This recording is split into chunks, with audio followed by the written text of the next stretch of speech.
Facing Mecca, I was raised in a big city in the slow South. I know a little about cross-cultural dining and where Delta blues collides with Sly Stone, Al Green, and Zeppelin. Dirty rice in the dirty South. Fried chicken, collards, and pintos.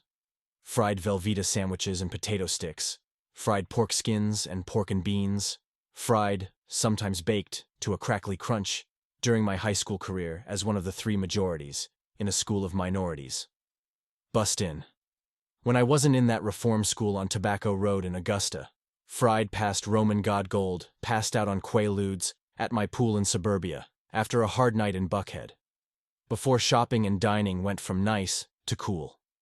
Before becoming trendy, then downright dangerous. Not that I'm scared, of course. I've heard white redneck agendas and hatred while eating in restaurants run by ex-governors. Country gospel music blaring.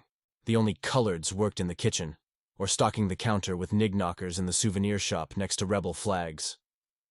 Except for Mabel, of course, whose recipe was making him richer. I was taken there by a mother with a crush on Johnny Mathis and feeling guilty. My mom, whose biggest family secret was that she had a similar crush on Little Richard in high school.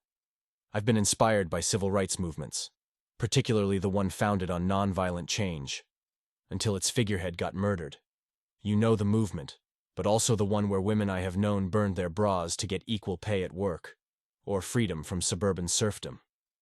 The other cause my Southern Baptist friends opposed so vocally as those men in women's clothing, or tight jeans and pink triangled t-shirts, waving rainbow flags marched past church on that Sunday morning, parading on those same shopping mall streets, inciting a peaceful riot, the same street where that church was, the big one, with its larger gymnasium to teach the Catholics a lesson in basketball, and the shiny, make a statement, taller steeple to attract the heathen from the suburbs and the hippies from downtown. Because, of course, everyone wants a shiny new Benz to get home faster, even possibly before the kickoff. Bets had been laid. If those assholes and blue hairs in the holy parking lot would just get out of the way. Church was just the place to get a shiny new Benz, or at least to prove you deserved it. The only questions were 2 or 4 seats, convertible or not. Mind you, this is the same church where the Married with Children choir director, who hated the deviants the loudest, was a little more friendly each time he asked me to stay late to audition for a solo, until I really didn't want to sing anymore, or my voice changed. I'm not sure which happened first, or which held the most importance. I have been the Caucasian reason that federal funding came through for a state-run rehab for indigents. A program for the court ordered. Administered by Muslim African Americans who escaped the projects with their new names, education, and desire to one day go back to the home of their ancestors. Who the hell wants to be Demetrius when you can be Zakim? A name that apparently means something akin to Allah's right-hand man. It was one of the best and wisest years I've ever spent anywhere. It kept me out of jail, and I've never been back. I even got clean for good after only a few more attempts. The call of the crack houses in Techwood was just too powerful after the Colombians cut me off.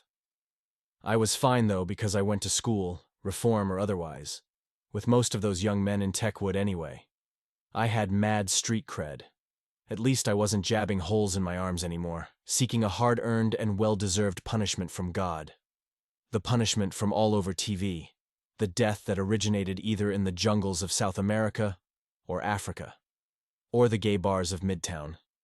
That never could have happened to me with Bambi, Candy, or Dreama. The plague didn't touch females, apparently. Not in the early 80s. Not with my girlfriends who were, honestly, all only working to get enough to go to college one day, just as soon as they kicked the dilaudid. Last I heard, all 3 were dead and without academic credentials. Believe it or not, it's a beautiful and hopefully inspiring story, really. I now live in the gray areas, never seeing just black or just white, in people or anything else.